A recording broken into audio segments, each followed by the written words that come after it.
In this video, I'm going to show you how to work a modified free needle bite off.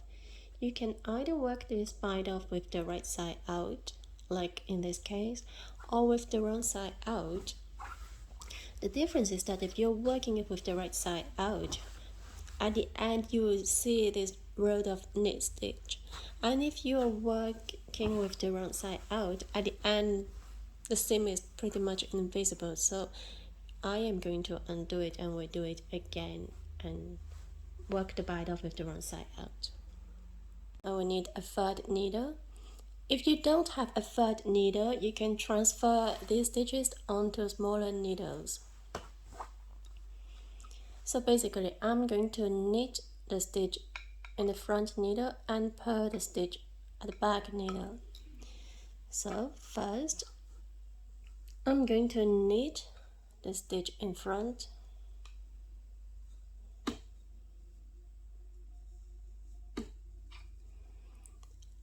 and then I'm going to purl the stitch at the back.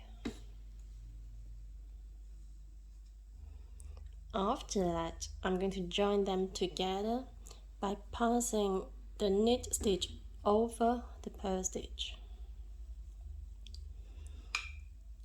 Now I repeat the same procedure. So first I knit the stitch in front, and then I'm going to purl the stitch at the back, and I'm going to pass the knit stitch over the purl stitch. Now that I've got two stitches on my right needle, I'm going to pass the one at the right over the last one.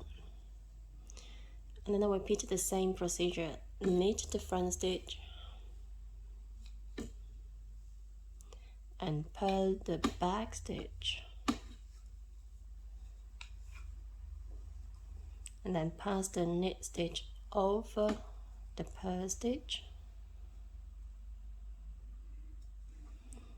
and then I'm going to bite off one stitch by passing the right stitch over the last one. Keep on repeating it. Knit the front stitch, purl the back stitch, pass the knit stitch over the purl stitch, and then bite off one stitch.